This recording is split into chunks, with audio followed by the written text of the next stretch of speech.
Thank you. Thanks for the introduction. Can you hear me okay with, should I move this up? Okay. Maybe like this? Is it better? Okay. All right, good. Yeah, thanks for the invitation. I had a really wonderful time and last week here in Korea. It's been really fantastic. And as you can see, I'm from Houston, and as you may have seen it, the Astros just won the World Series. So a few hours ago. So. All right, so I'm going to talk about decision making in changing environments. So decision making is something that all animals and humans obviously have to do. For instance, if you have bees, they will frequently have to decide on many things, including where to forage, where to form a new colony. Birds will have to have to decide on when to start a migration, right? So these are examples of collective decision making, where a group of animals collectively decides on an action. We also have many examples of situations where a single animal has to decide on whether to forage, whether to hunt for prey in a certain situation, and so on. So I'm going to talk about both cases. A little bit later, I'm going to talk about collective decision making, but I'm going to start with decisions for individuals. And just to kind of give you, this is if you want to read about decisions in animals, collective decisions, this is a wonderful book by Thomas Seeley, who spent a long time studying how bees make decisions collectively and democratically, and sometimes even better than humans do. So these are real decisions. In the lab, people do study decision making in much simpler settings. In particular, when they work with animals, this is a usual task under which decision making is studied. So what you see here is a bunch of dots, some of which move coherently to the right, and a lot of which move randomly in some other direction. This is not a terribly great projection here, but you can see that there's a noisy motion in the background and some coherent motion rightwards, right? So, and you can imagine that if I reduce the number of coherently moving dots, it's going to be harder and harder to see that the motion is to the right? And in fact, if you make that coherent a fraction of coherently moving dots 0, you would not know where they're moving at all. And this is a very common task. So the task here is to tell, the animal needs to tell, or humans also need to tell whether dots are moving to the right or moving to the left, right? So it's a very simple decision task, one that's really used commonly because you can change the difficulty of the task just by changing one single parameter, which is the coherence diffraction of dots moving in a single direction. And that also makes it more difficult, makes each individual measurement more noisy. And it's also common because if you just took a snapshot of this picture, you would not be able to tell which way the dots move, right? If I just give you a static picture of this, you would not see anything. You would just see a bunch of dots. So you have to integrate information over time to make a decision, right? And that's going to be central to what I'm going to be talking about. The fact that for certain decisions, you need to make multiple measurements of the particular parameter to decide, right? And as you can expect, the more measurements you make, the better you're going to be able to do it. So this is a task that goes back about 30 years. Shadlin was really is somebody who's done a lot of experiments in this area. And so we have an animal here trying to decide between the two options. You can vary the coherence, right? You can make all the dots move in random directions, in which case you have zero coherence. The task is essentially an animal's just going to guess. There's no information at all in the display. You can go to perfect coherence, and somewhere intermediate, in between these two extreme cases, the task becomes easier and easier as you move to the right. And you can see if an animal is performing this, as you increase the coherence, the percentage correct goes up, right? The number of correct trials, or percentage of trials in which the animal is able to correctly predict or respond to the motion goes up. And the mean response time, the time that it takes for an animal to respond, if you let it wait an arbitrary amount of time, that goes down. Right, so if the task gets easier, it takes the animal less and less time to respond. That also makes sense, right? Okay, so what mathematical models do we use to understand this particular task? They're typically based on the following assumptions. We have two hypotheses, H plus and H minus. You can think of H plus as the hypothesis that the dots are moving to the right, H minus as the hypothesis that the dots are moving to the left. An animal then makes observations in time, right? Multiple observations. We said before, one observation itself is not going to tell you much, but multiple observations could tell you something. These observations are going to be dependent on the state of the I call it the state of the environment or the hypothesis. So I'll use those interchangeably. State of the environment hypotheses are going to be interchangeable. So in this case, in most of what I'm going to talk about, the environment is going to have only one of two states, and the state here is going to be moving to the right, moving to the left. So that's the situation. This is the model that we usually use here. And now each observation, if you take just a quick snapshot of the moving dots, especially if many of them are moving randomly, you're going to have only a noisy measurement of where the dots are moving, right? You're not going to be able to really tell where the dots are moving from a single measurement. You're going to need a series of measurements to actually make the inference. Now, what we assume also is that your measurements follow some distribution. This could be a normal distribution, for instance, with the maybe you're measuring the average velocity of a subsample of dots, right? In which case, if a lot of the dots are moving randomly, this will have some mean and some variance. And the more randomness you have, the larger the variance, the smaller the mean is going to be. That's going to determine your distribution of the measurement, and that's going to be dependent on whether the dots are moving to the left or to the right, right? If you're estimating the velocity, if the dots are moving to the right, this distribution is going to have a positive mean if you condition on H plus and a negative mean if you condition at H minus. Then if you take just one measurement, right, so here are the two distributions, your conditional distribution of your measurement, given the dots move to the left, conditional distribution of your measurements, given the dots move to the right. Now you make a measurement, and you don't know H minus and H plus, but you may know, what you're going to assume is that you know these distributions, that you're aware of the noise. This is frequently in Bayesian approaches to cognition, to decision making, that you're aware of the noisiness of your measurements. That's something you need to assume. So you're aware that if your measurements come from distribution conditioned at H minus, you're picking measurements from this pink distribution, and if they come from H plus, you're picking from measurements from this positive distribution. Now what you can do is, if you made this measurement chi-n, this is what you've observed. You can now look back and say, what is the likelihood that this measurement came from the conditional distribution H minus, the distribution condition at H minus, versus the likelihood it came from the distribution of H plus, condition on H plus, right? So this measurement is much more likely to have come from the blue distribution than from the red distribution. One way to capture that is to simply take the ratio of the two, right? This is just the likelihood ratio of the two. And if it's greater than 1, you have evidence for hypothesis H plus. If it's less than 1, you have evidence for hypothesis minus, right? H minus, right? So this is just a usual likelihood ratio. What we have here is more than one measurement, right? We don't have just one measurement, we have a sequence of measurements. How do we accumulate those? So what we want is the likelihood ratio.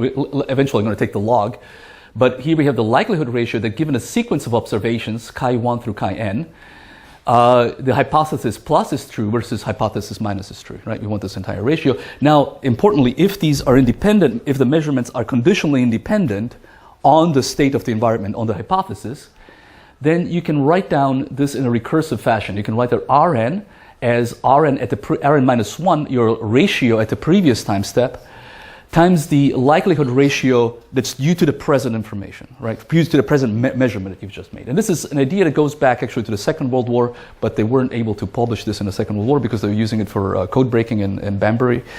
And then Wald and Wolfowitz kind of, actually probably goes back even further than that. But Wald and Wolfowitz had a famous paper in 1948 where they proved that this is the optimal way of accumulating information, optimal in the sense that you're going to make the best decisions. If you accumulate information, you base them on this particular, like on the likelihood ratio, or the log likelihood ratio equivalently. If you do it if you use the log likelihood ratio, the product that you have over here, right, this is going to be a product. If you look at this, if you just write it out, the product turns into a sum, right? Just to take logarithm.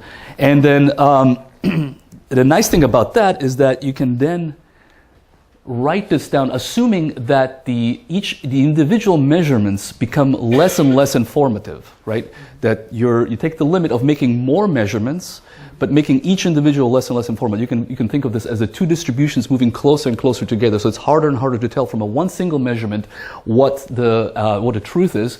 In that limit, you can use the functional central limit theorem to prove that this process actually converges in probability to a drift diffusion process with constant drift, right? So G is your drift, which depends on, which is going to be positive in case the hypothesis plus is true, and it's going to be negative in the case hypothesis minus is true, and we have some noise, which again depends on the distributions over here, essentially how noisy your measurements are. And so these two processes are going to be, this is going to be an approximation of this particular process. And of course the SDE is easier to analyze. Now you have an SDE, you have just a linear drift diffusion process, and you can ask questions like how long does it take? So for instance, if I based my decision on a threshold, I say I need to accumulate a certain amount of information, meaning my log likelihood has to reach a particular threshold to make a decision in favor of H plus or H minus. You can now compute, for instance, how long on average does it take to make the decision, just from a simple, it's just a simple exit problem for a linear drift diffusion process. And you can also then change, as you change this threshold, it's going to take you less time to reach that decision, but you're also going to have less evidence for one versus another decision. Okay, so just a side note, it turns out that the drift here turns out to be related to the Kullback-Leibler divergence between these two probability distributions. So I'm not going to go into that in more detail, but that's just an interesting fact, right? So as I said before, this type of model explains the speed accuracy trade-off that you see in animals, which means that as you increase your threshold, right, the amount of evidence that you need to make a decision, you decrease the speed because it takes more time to make a decision, but you increase the accuracy. And if you decrease the threshold, you increase the speed, but you decrease the accuracy because you have less evidence when you make the decision. And so if you, for instance, you can also prove things that like if you include some punishment for wrong choices, right? So either there's a time delay if you have sequential decisions, and you penalize a wrong decision by an extended time delay, or you withdraw reward in terms of you don't provide juice and so on, then you can show that you can change the threshold from high to low, and find the threshold. So, for instance, if your threshold is very low, you make very fast decisions, but they're very inaccurate, right? So you're penalized very frequently. If your threshold is high, you make slow but accurate decisions, right? So your reward comes reliably but rarely. And for fast decision, your reward comes more quickly, but you get also punished, right, more frequently. So somewhere in between, there's an optimal value for the threshold theta, which you can work out in many of these examples. The interesting thing about this is that if you record in different areas of the monkey brain, there's actually neurons that seem to follow whose activity is similar to the activity, or whose traces is similar to the traces that you observe in this drift diffusion process. So what you see here are selected cells from the area LIP of this monkey. So this is actual recordings from the brain of this monkey as it performs the moving dots task. And what you see here is if you have less evidence, right, if the coherence is lower, you get traces that rise more slowly up to a certain point at which the animal makes the decision, right? So these are, as you increase the evidence, the coherence of the stimulus, of this moving dot stimulus, the activity of these cells rises more quickly, exactly as you would predict.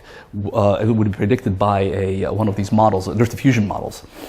And then you can also see that in cases where the animal makes the wrong decision, okay, you see activity going in the opposite direction, right? So even if the dots are moving to the right, and the animal makes a mistake and chooses the leftward position, the activity of these cells is going to reflect the decision of the animal, right? So they're somehow connected. They seem to be reflecting. I don't know if the causality is a problem here, and that's being a big question, but it at least seem to reflect the evidence that the animal has for one choice versus the other choice.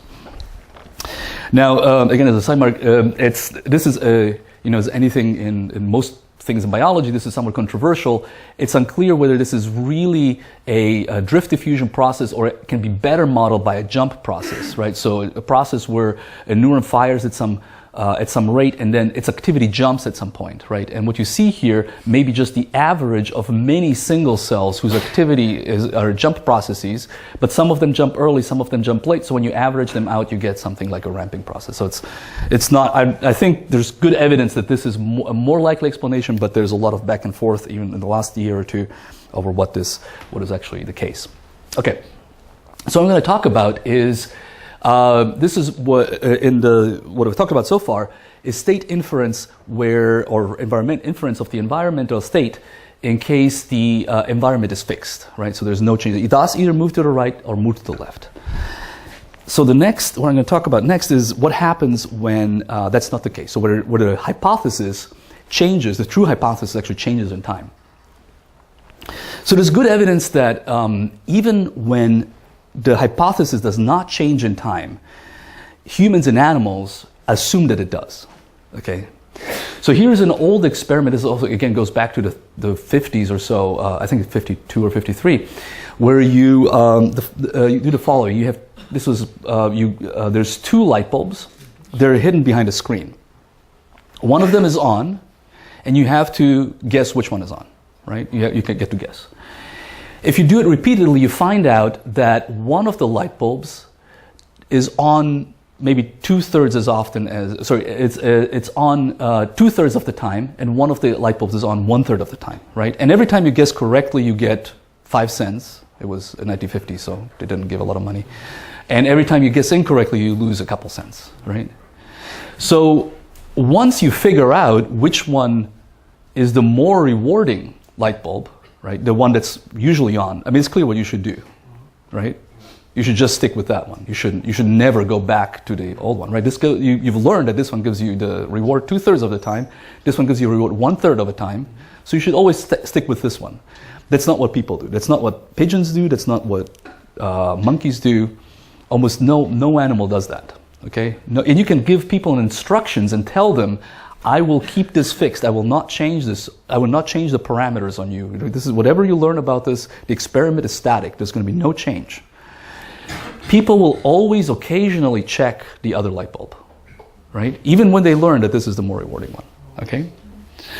And there's a bunch of experiments along those lines. And always, even when the environment is static, people will behave as if something may have changed. They will occasionally check, well, maybe something has changed here, especially if they miss, for instance, this one. If this one doesn't, if they miss this one a couple of times, they may say, okay, maybe things have really changed. Even though you told me that things have remained static, maybe you've just switched this on me. I'm going to check. I'm kind of inferring what they think, but that's at least how they behave.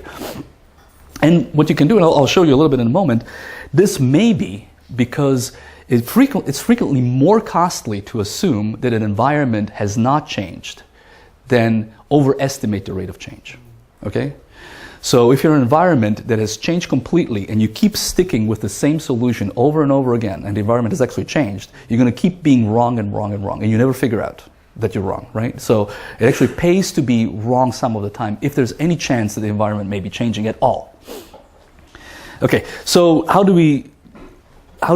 so this is from my collaborator, Josh Gold's lab, and this is not very visible here, I'm sorry. You have to kind of imagine what's going on here a little bit. What you see is dots moving, yes. Okay?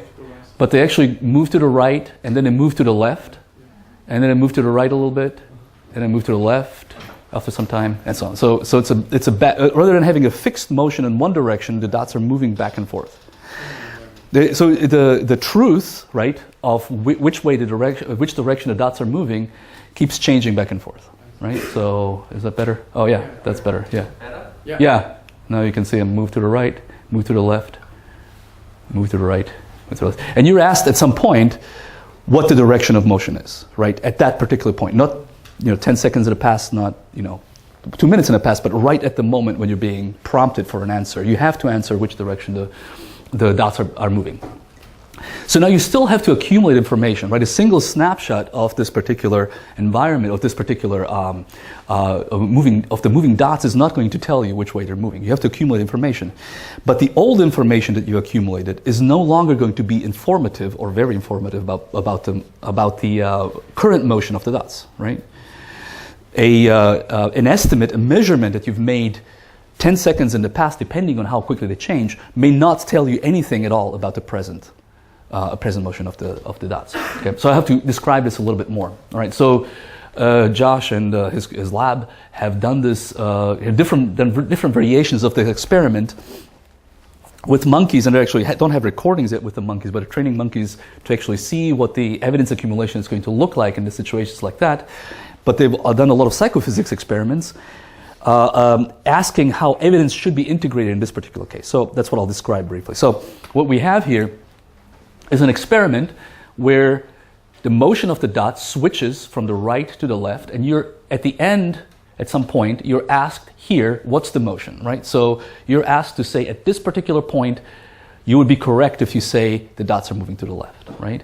That can happen after several, in this case, maybe it could be several frames or several measurements during which the motion was to the right.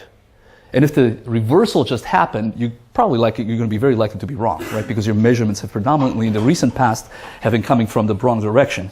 So how do we use a very similar model to the one that we developed, to what has been developed before. So here you have two states, two hypotheses, H plus, again, motion to the right, motion to the left, and there's a transition probability between the two, okay? You can either think of this in discrete time, in which case epsilon plus is the probability that between two measurements, there's been a switch in the state, right? Epsilon plus is a switch from state H plus to state H minus.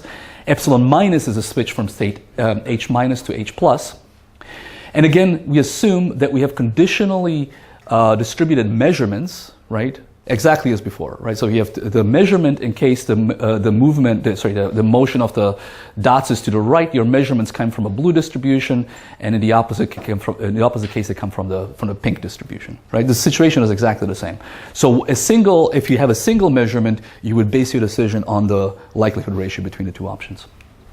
But you have multiple observations, right? And the question is how to integrate these observations to make a decision when you're prompted. And so what I'm going to do first is look at the probability that the current state is H plus or H minus given a sequence of measurements, all right? And you can work this out, it's not too hard. This is a normalization parameter. This is the probability of making measurement n given that the current state is plus, right? So this is what I'm looking at is the probability that the current state is plus at time n, given a sequence of measurements up to this time n, right? So for this is just a part that you get from the current measurement, and you want to integrate that with your past probabilities, right?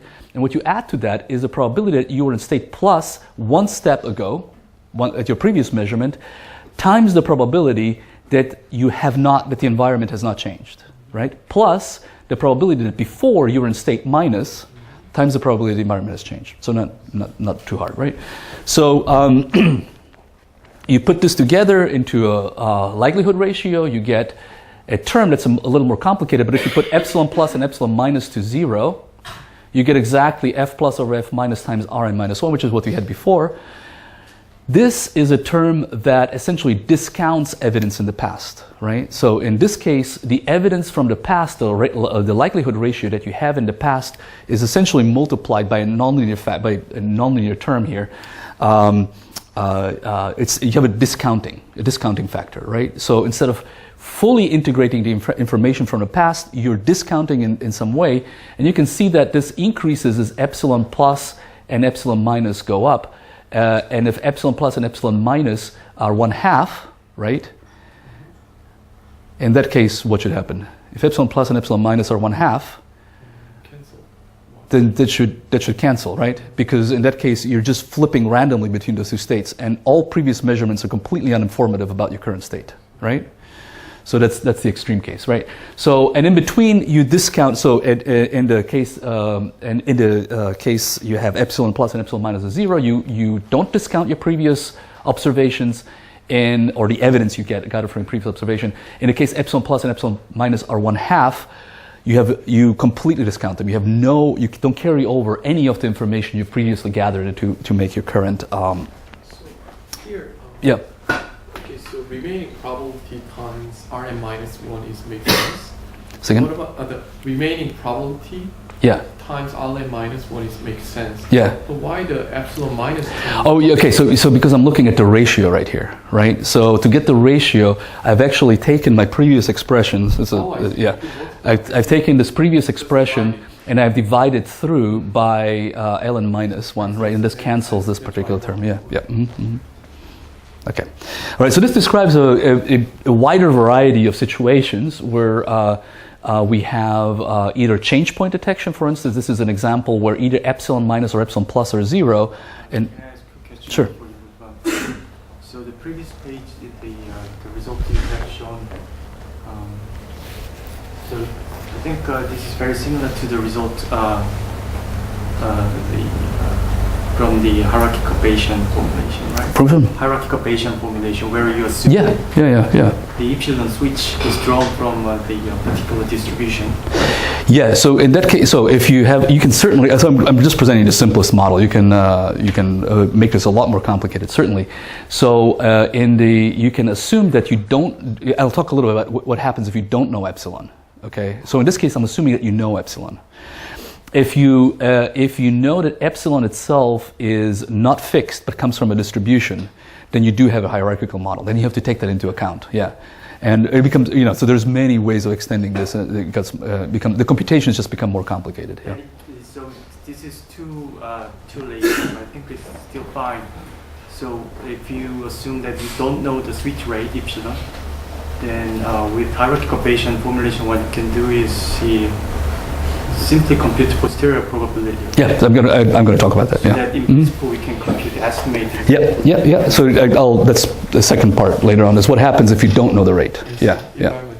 If you don't know the rate. So it's an important point, though. I mean, this assumes I kind of maybe went over too quickly. You assume that you know epsilon plus, that you've been long enough in this environment that you somehow have been able to approximate epsilon plus exactly, right? And I'll show that this is not always true, and also talk a little bit what happens when you misestimate epsilon, right? What happens if you make a estimate of epsilon that's not exactly right? Okay, so again, so this just to mention here, so this describes several cases where there's a quick switching between the two states, more slower switching between the states. The case where epsilon plus and epsilon minus are 0 is where that's just a regular evidence accumulation example we started our discussion with. And you have this change point detection where you can switch from state H minus to H plus, but you can't switch back, and you're just trying to infer when that switch has occurred. Okay, again, the interesting thing is that you can derive the continuum limit under the same assumption that we talked about a continuum before. This part over here is exactly the drift diffusion process that we talked about before, but you get an additional nonlinear leak term over here, right? So this appears when epsilon is equal to 0. I'm assuming that this is a symmetric environment, so epsilon plus and epsilon minus are equal, so this gives you a nice formulation here with a hyperbolic sign. If you don't assume this, you get a bunch of exponentials, and it looks a little more ugly, but it still works. But this term right here is a nonlinear leak term. Okay, what happens is that this essentially models the leaking away of prior information, right? And draws back your evidence back down to 0. All right. So if you if you integrate this equation, what you see is that if the environment changes very slowly, and the epsilon is small, what you get is something that's similar to a drift diffusion process for some time, but eventually it saturates. That's the most evidence on average that you can gather in favor of one or the other of the two options. And then once the environment changes, your evidence slowly switches, right, in favor of the other option. But it takes more time to do so than if you assume that your epsilon is small, right? If you assume that epsilon here is large. If you assume that epsilon here is large, this leak term is larger. Your evidence is going to saturate at the lower value. You're never going to be as certain about the current state of the environment. But when the environment changes, you're going to be able to adjust much more quickly, right? So you change flexibility in your response for the belief, right? For the accuracy of your belief, right? And that's the extreme here is this red where you can switch really quickly, but your evidence saturates at very low values. So the saturation point reflects to to what extent the environment is unstable. Exactly, yeah. The saturation point gives you if the environment is very stable, you're going to be able to accumulate evidence for a long time and reach very high values of the likelihood ratio. But if the environment changes very quickly, you're essentially discarding all older information very quickly, and you're never able to achieve very high log likelihood ratios, right? And these are stochastic, of course. I mean, I'm presenting some averages here to make this a little bit more. But each one of these realizations is going to fluctuate a lot over any particular over a particular value. All right, and just as a brief, I'm not going to spend too much time on this, but you can also frequently a nice thing about these models is that you can use them to think about potential circuit implementations, so potential simple neural models that may implement the computations that are represented by the equations. In this particular case, you can do that. And the interesting thing is that unlike in the case where you have unlike in the case where you have just a static environment, in this case we have two populations, one which responds, which gets input when the evidence favors option plus, the other population which receives input, in the case evidence favors minus on average, right? But these are noisy inputs, okay? The evidence again is not certain, so these inputs are noisy. The animal, when this activity becomes high enough, like as we talked about before, when the activity of this population is strong enough, the animal is going to choose option plus. When this activity becomes strong enough, it's going to choose minus. In this case, if you have this nonlinear discounting, the connection between these two populations can be excitatory, and but they are self-inhibitory, right? So the population here inhibits its own activity. That gives you the saturation that you observe on the previous slide. And the excitation over here takes care of this nonlinearity, which I've written over here, and this cinch nonlinearity as well. Okay, so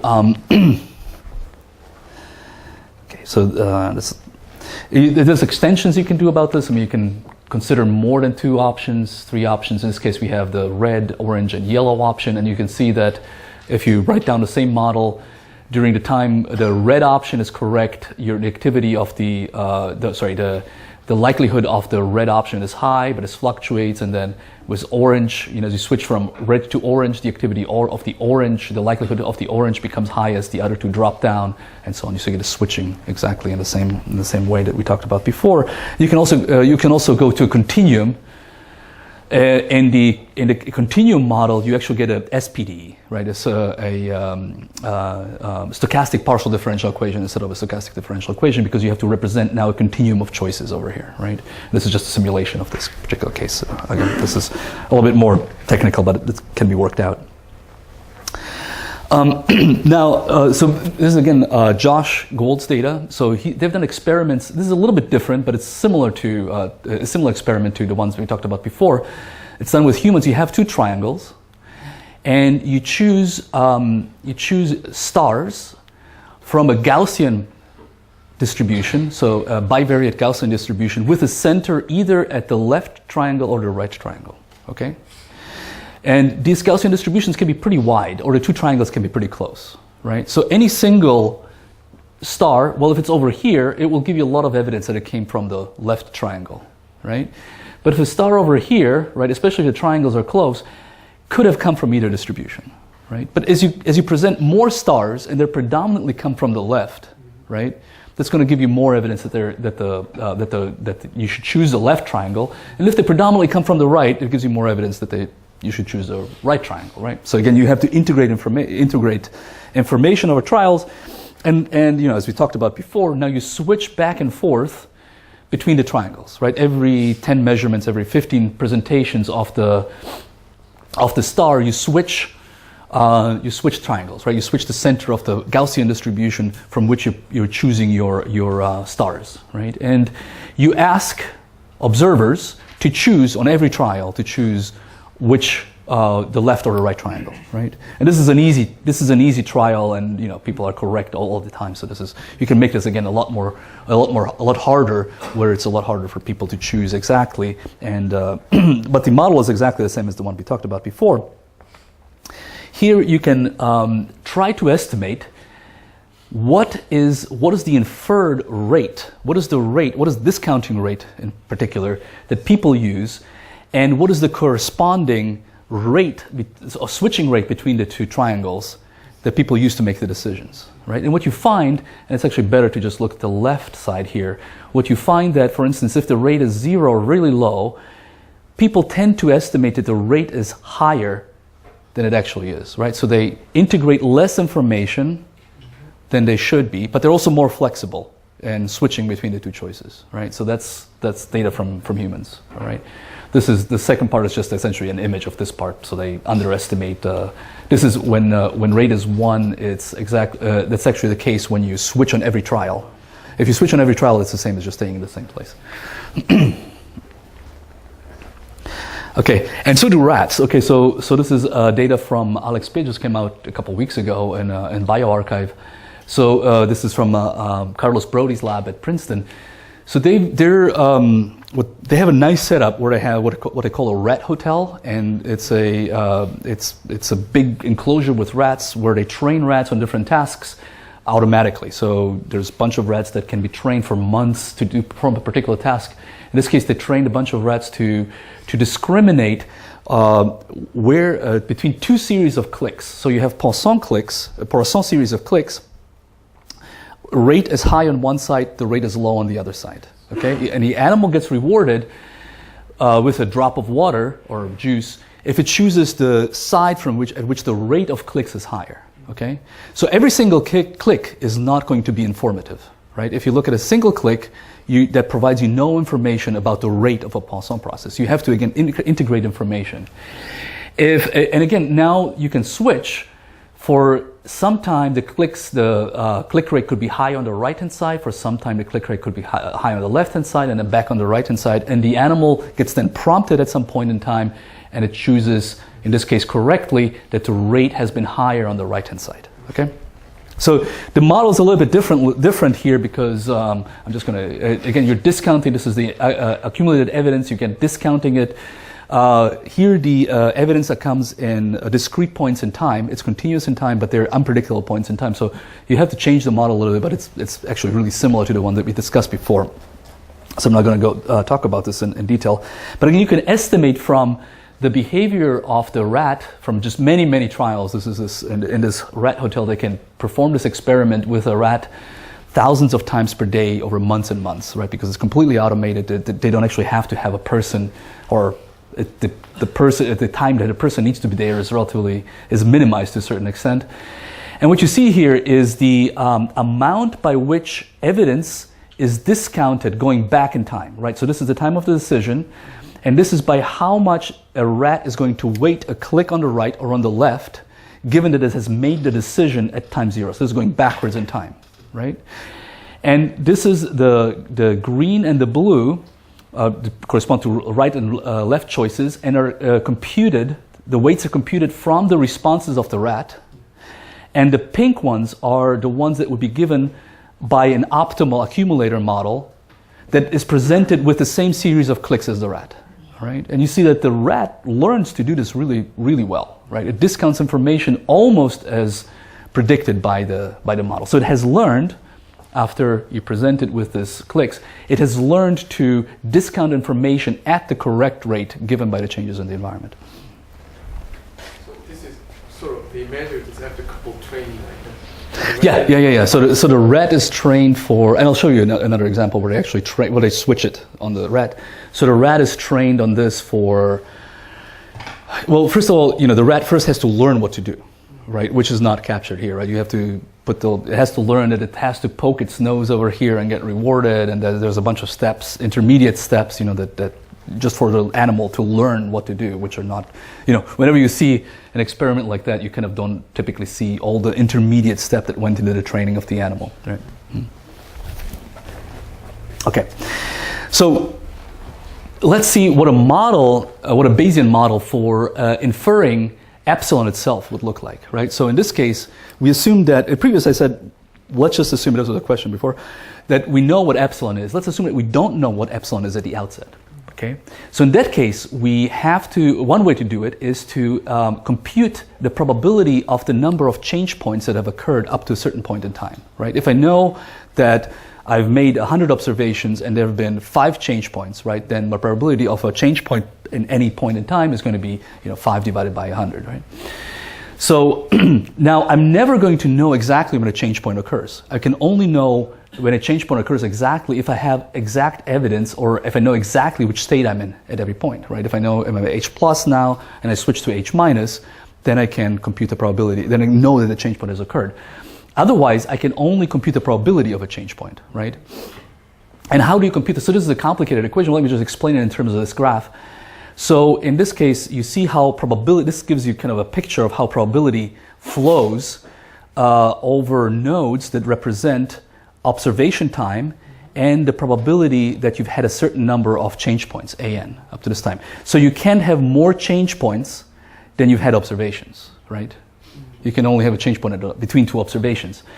So the probability flows as follows. So you make an observation H plus, and then dependent on your next observation, you can either flip your state and have an additional change point in your count, right? Or you can remain in the same state and have 0 change points up to this point, right? Now, probability flows along both of these directions, and by what amount depends on essentially this weight over here. That's this weight which is given by a combination of your known change rate, or the change rate, sorry, your prior or the change rates, and your observation. So it's a combination of the two that tells you how much probability is going to move in this direction, how much probability is going to move in this direction.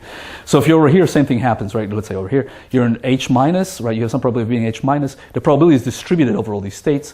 This part of the probability mass is going to move either up, in which some part is going to move up depending if your evidence favors a change, or it's going to move in the horizontal direction if your evidence doesn't favor a change.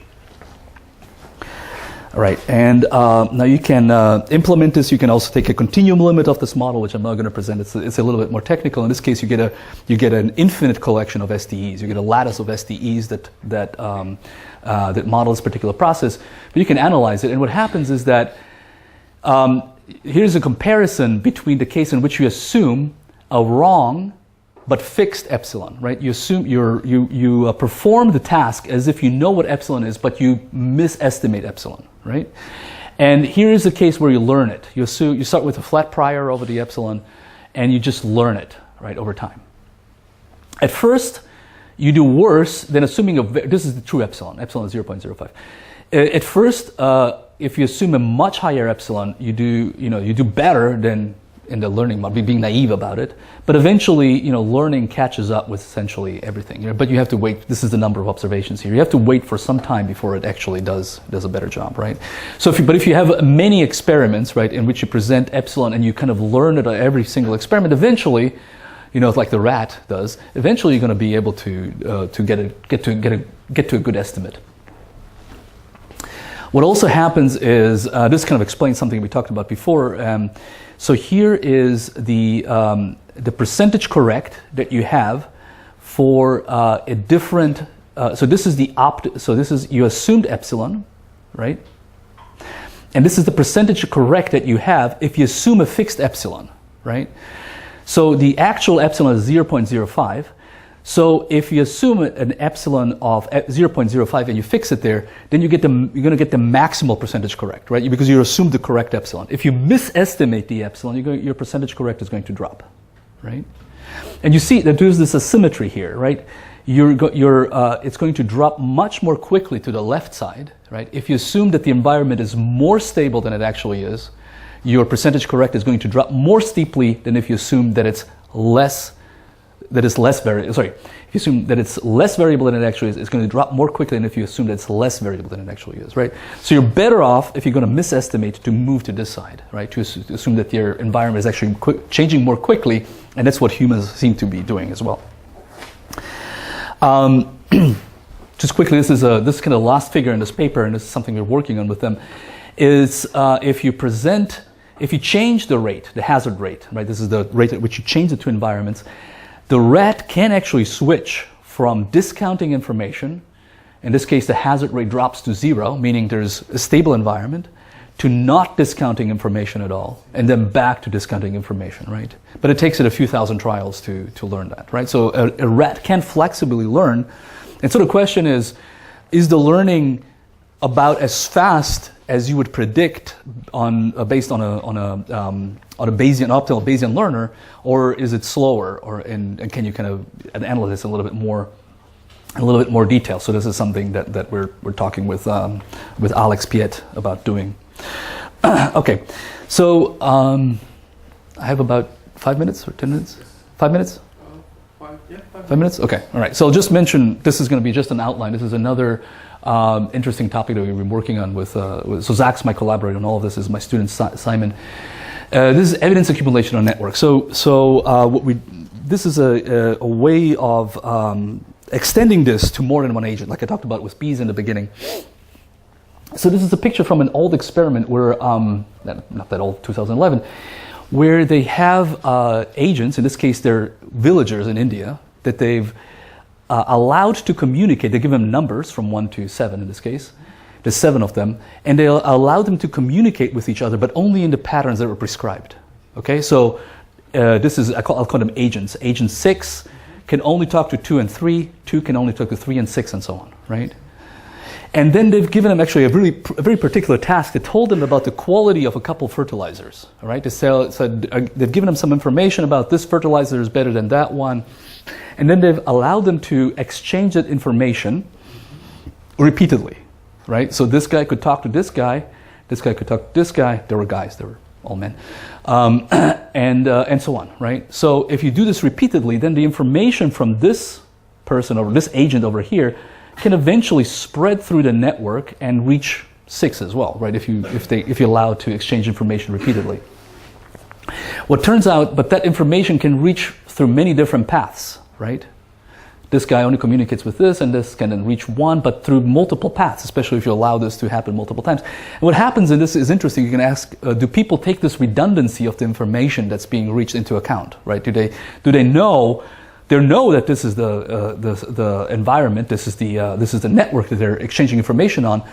Can they actually account for the correlations in the information that they're receiving? And the answer seems to be no, right? So that there's good evidence that people do not, they always count new information as new information regardless of the fact that it's been kind of bouncing around in multiple directions over this. Okay? So there's a lot of interesting questions on this question. So of decision-making in networks. One goes back to Condorcet's jury theorem in 1785. That's kind of one of the first formulations of the law of large numbers. De Groot has a nice paper in 1974, which is essentially a nice application of just Markov chain theory to show when a consensus is reached.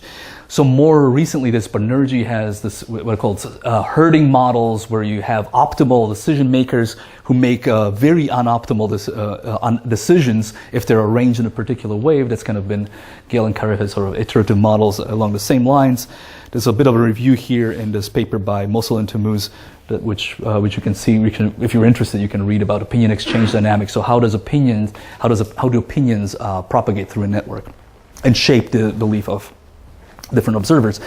So what I'm going to talk about is what happens if you put evidence accumulators on a network. Okay, but with a strong assumption that they can only observe each other's decision.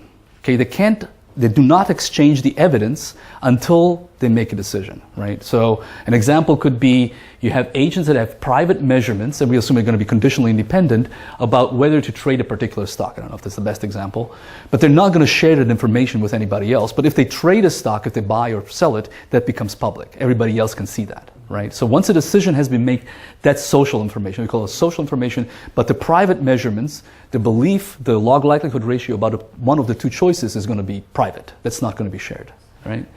So what happens in this case? You have one agent makes a decision, right? Let's say this blue agent makes a decision. What should this agent do, right? And what you see is, again, the blue agent accumulates information for some time. This is going to be the same model. I'm going to rewrite it. It's going to be against the drift diffusion model. This agent's going to make a decision. The dark blue agent, which is the one with the question mark here, what should that guy do? Well, you can show fairly easily that what this agent should do in the unidirectional case, right, is that this agent now knows that the information of agent 1, Y1, has reached threshold, right? Because this agent has made a decision. So it should adjust its own belief by adding theta to its previous belief, right? So it receives a kick, it receives information, essentially, that the private information of the other agent was exactly theta, and that's by amount by which it should adjust its own belief. Okay, so this is in kind of an intuitive explanation, but you can actually make it formal. And now, if the dark blue agent's belief prior to receiving the information was positive, this kick would kick it over threshold, and it would trigger its own decision, right? But if it's negative, as over here, then that kick is not sufficient to pull it over threshold, and it's going to keep on accumulating information until eventually, sometimes down the line, it reaches threshold either plus or minus. Okay. So this is the model that you get, but it only actually works in the case that the two thresholds are symmetric. Okay. So if the thresholds and the probability distributions are symmetric, in the case there's no symmetry, the fact that, which is interesting, the fact that your neighbor has not made a decision is informative. Okay? And the reason is that you have to add to your drift diffusion process a term that is the log likelihood ratio of the probability that no decision has been made up to time t, given that h plus is a true state, divided by the indecision that at time t, that no decision has been reached given that the states at h minus. And if the thresholds are asymmetric, these two are not going to be equal, right? Your probability of not making a decision up to a certain point of time, if your threshold is really close to threshold, let's say that the negative threshold is really close to threshold, that probability could be very small, right? Because you may be making decisions very quickly. This probability could be relatively large. So this log likelihood ratio, in case these are the same, it's just going to be, as in a symmetric environment, this is just going to be 0, and this term disappears. But in the case of an asymmetric environment, this can be non-zero, and you can formulate this in terms of a Fokker-Planck equation that tells you how much with absorbing boundary conditions, which tells you how much of the probability sticks between the two thresholds up to time t, with absorbing boundary conditions, and you can, for instance, come up with some particular examples where this is in fact, it contributes quite a large amount to the drift process, right? The derivative of this particular process gives you the amount by which you should adjust your belief due to the indecision, the observed indecision of the other agent, right? Okay, so again, these are all rational Bayesian agents, so they know exactly what happens. So I don't know if this makes sense in Korea. Do you know who this guy is? The Princess Bride, the movie? No? Okay, sorry. I mean, in the United States, everybody would know about this guy. There's a famous scene in Princess Bride where he's trying to understand whether he's been poisoned, right? So he gets a cup in front of himself, and he gets another cup in front of his antagonist, and he's trying to figure out whether poison is in his cup or the other person's cup. And he goes through this long tirade about, you can see it on YouTube, it's very famous. It's like, if you would think that I would know that you put poison in my cup, but because I know that you know that I would think that you have poison in my cup, I know that, he goes on and on and on and on, and layers and layers and layers of back and forth. And that's really what happens in a case when the two agents can look at each other, right? What happens is that if in the asymmetric case, if the agent 1 has not made a decision at a point in time, right, it's going to, agent 2 has to take that into account.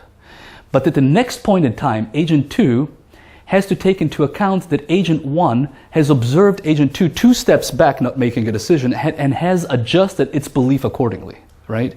And as you move in time, you go back and forth, and you have to take into account the agent in the previous time step having observed you in this time step before, and at that time step you have to observe the other agent one time step back, and you go back and forth, okay? So this is actually known as common knowledge, and it's a central part of Aumann's theorem. If you look it up, so Aumann won the Nobel Prize for in economy for work related to not just this particular theorem, but also related work. So it's particularly important in economics. The interesting thing is that you can also look at networks when you have symmetric networks, meaning symmetric thresholds. Then yep. No, okay. So if you have symmetric thresholds, then you can show that there's no exchange of information up to a decision. Okay, so these are a little bit easier to analyze. So I'm just giving you kind of a sample of the different results that you can see in this particular case. So if you have an all-to-all connected network, you can actually analyze what happens. In that case, the agents are going to accumulate information up to the point where one of them makes a decision, right? Now you're going to have two parts of the network. One part which has evidence in favor of the opposite choice, and one part of the network, part of the agents, which have evidence in favor of the same decision as agent one. These guys, these agents, are all going to immediately follow this agent, right? Because they're going to adjust their belief by an amount theta. They're all going to, that's going to kick them over threshold. They're going to agree with this one, right? These ones are going to adjust their belief according to theta, but are not going to decide because they have evidence in the opposite direction, right? And now an optimal, you can prove that an optimal decision maker on the next time step, what they would do, they can all see each other. It's an all-to-all network. It's going to count how many agents have decided for and how many agents have decided against, okay? And if more agents have, so they slowly reveal their private information by making decisions, also by not making decisions. And if more agents have decided against versus for, that's going to be evident in the opposite direction, right? If more agents have decided for versus against, it's going to be evidence in the direction of the decisions of the first agent. This can be then continued on. Then there's going to be some more agents that are going to make a decision at the next step, and so on. It converges eventually. Okay, so I don't have time for serial decisions. There's another extensions that we've performed. So, all right, so evidence accumulation models, they're all, I mean, this, as I told you, this goes back to the 50s or before, but they can be used to provide insights into how animals translate observations to decisions and actions, right? So the nice thing about them is that they're algorithmic, but the algorithms actually lead to equations that you can understand. Right? So all of this can be done in a much more formal way using dynamic programming, but that does not really tell you, does not give you equations which you can analyze easily, at least, I think, as when you have simple situations like that, where it tells you exactly how evidence accumulated over time. You can write down SDEs, which in turn can lead to some models of potential neural implementations. And particularly, it can also point to, which I haven't talked about, but computationally efficient approximations of, so there, for instance, for the inference about the change rate, right? You have this, if you look at this, you have to keep a probability distribution over an arbitrarily large number of change points. It's unlikely that an animal actually does that, right? But they can still infer what the change rate is, right? So there must be some approximate algorithm or some approximate computation that they use, and having something that you kind of understand at a deeper level, like the examples that we talked about here, may help us do that. But the important thing to keep in mind is that no decisions that an animal actually makes in a natural environment are as simple as the ones that we talked about right here, right? The evidence does not come in nicely prepackaged. It's not conditionally independent over time. It's not IID over. It's not identically distributed over time. It comes from different modalities and so on, right? So this really provides an oversimplified view about decision making in natural environments, but it does provide one that you can perhaps examine in a laboratory. Okay, so thank you.